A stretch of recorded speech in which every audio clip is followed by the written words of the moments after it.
Today, we'll turn to John 13. This chapter tells the story of Jesus, facing his final moments on earth. Later, people would call this scene the Last Supper. Before Jesus went to the cross and his suffering, he had one last meal with his disciples, and he performed a special ritual. While Jesus was having dinner, he suddenly got up, took off his outer garments, wrapped a towel around his waist, filled a basin with water, and began to wash the disciples' feet. In fact, Jesus' actions must have been incredibly unfamiliar, awkward, and disconcerting to his disciples. At the time, while a lowly person washed the feet of a high-ranking person, it was absolutely unheard of for a high-ranking person to wash the feet of a lowly person. Peter, embarrassed, asked why the Lord was washing his feet. Jesus replied, "You don't know now what I'm about to do, but later you will understand." Ultimately, Peter and the other disciples had no choice but to entrust their feet to Jesus. Then sitting down, Jesus tells his disciples what will happen next. One of you will betray me.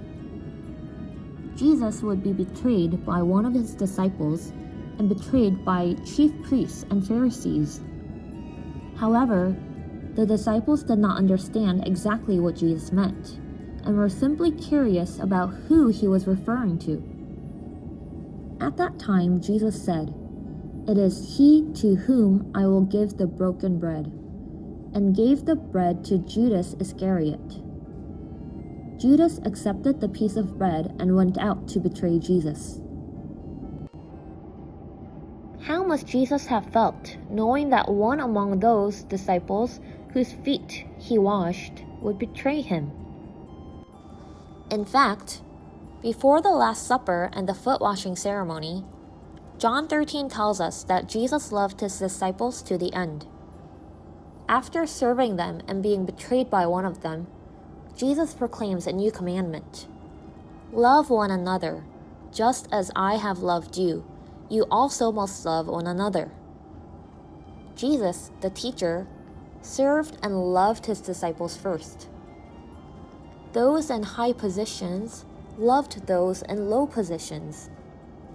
So Jesus tells his disciples to love one another regardless of rank or inferiority, even if someone betrays them. He then says, when we love one another, everyone in the world will know that we are his disciples. Everyone, the final image Jesus showed us was the path of service and love. Jesus invites us all to the path of love.